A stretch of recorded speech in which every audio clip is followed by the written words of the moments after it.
মালয়েশিয়াতে থাকেন কিংবা মালয়েশিয়াতে ঘুরতে এসেছেন কিন্তু বাতু ক্যাপসে আসবেন না, তা কি করে হয়? আজকে আপনাদের নিয়ে এসেছি কুয়ালালামপুর থেকে মাত্র 15 কিলোমিটার দূরে বাতু ক্যাপসে, যেখানে রয়েছে 400 বছর পুরনো গুহা, গোল্ডেন বিশাল মুরুগন মূর্তি, 272 সিঁড়ি এবং বানরের মেলা। তাছাড়া এটা হিন্দুদের ধর্মীয় উপাসনালয় বলতে পারেন। তবে এখানেই রয়েছে স্নো হাউসের মতো একটি বিনোদন কেন্দ্র, যেখানে মালয়েশিয়া প্রচণ্ড গরমের মধ্যেও আপনারা পাবেন সুইজারল্যান্ডের স্বাদ। সবচেয়ে নতুন একটা জিনিস যোগ হয়েছে, এটা হচ্ছে গিয়ে স্নো হাউস। এখানে আপনারা আসলে সুইজারল্যান্ডের একটা ফিল পাবেন। এখানে বিভিন্ন আইটেম আছে, ছবি দেখে দেখে সিলেক্ট করতে পারবেন। পার পার্সন 10 রিঙ্গিত, যেটি বাংলাদেশি টাকায় প্রায় 300 টাকার মতো পড়ে। তো আপনারা যারা বাংলাদেশ থেকে ঘুরতে আসবেন কিংবা মালয়েশিয়াতে থাকেন, তারা আসলে অবশ্যই এই জিনিসটা এক্সপ্লোর করতে পারেন। আপনাদের এখন ভিতরে নিয়ে যাব, আমরা এই ছবির সাথে মিল রেখে পাই কিনা সেটা অবশ্যই দেখব। সকাল 9টা থেকে রাত্র 9টা পর্যন্ত খোলা থাকে। এর আগে আসবেন, পরে আসলে কিন্তু এই স্নো হাউসটা পাবে না। তাহলে ভিতরে আসেন।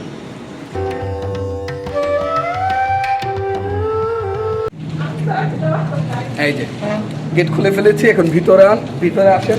একেবারে স্নো ফলের মধ্যে নিয়ে আসেন।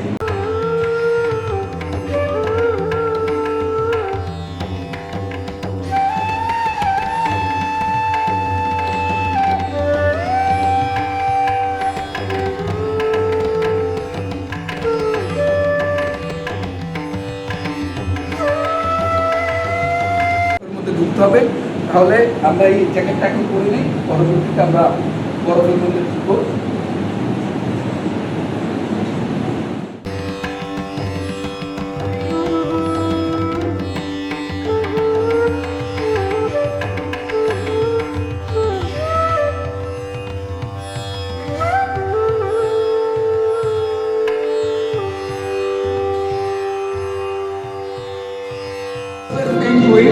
এটা সম্পূর্ণ বরফ দিয়ে বানানো। এবার তাছাড়া পাখি আছে, এগুলো বরফের সম্পূর্ণ। আর্টিফিশিয়াল গাছ আছে, ফটোজেনিক একটা জায়গা। এবং এখানে ফুল আছে, ছবি তোলার একটা সুন্দর ব্যবস্থা আছে। আপনারা চাইলে বসতে পারবেন। বাচ্চা কাচ্চা নিয়ে আসলে, ফ্যামিলি নিয়ে আসলে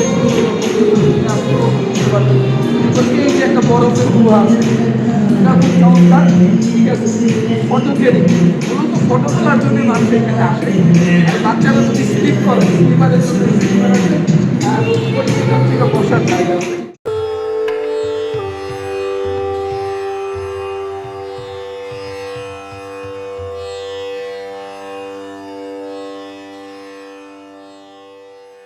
ভাতিজি মালয়েশিয়া ঘুরতে আসতে, তো আমি মালয়েশিয়ার ছোট্ট একটা সুইজারল্যান্ড দেখাতে আসলাম।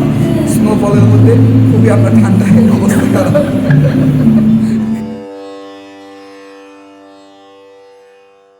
বাতু ক্যাপসে এই যে স্নো হাউসটা 10 রিঙ্গিত নেয়। 10 রিঙ্গিত মানে বাংলাদেশি টাকার 300 টাকা। আমি বলছিলাম বাইরেও 10 রিঙ্গিতে শুধু এই রুমটা, পুরো এই মাত্র একটা রুমের কারণে 10 রিঙ্গিত। এখানে দেখার মতো তেমন একটা কিছু নাই। আপনারা আসলে ঘুরতে পারেন আপনাদের ইচ্ছা, কিন্তু আমার ব্যক্তিগত যদি মতামত না, আমার এই 10 রিঙ্গিতের জন্য এই জায়গাটা একদমই পছন্দ হয় না। তবে আসলে আপনারা এক্সপিরিয়েন্সের জন্য ঘুরতে পারেন। ঠান্ডার একটা চলেন বের হয়ে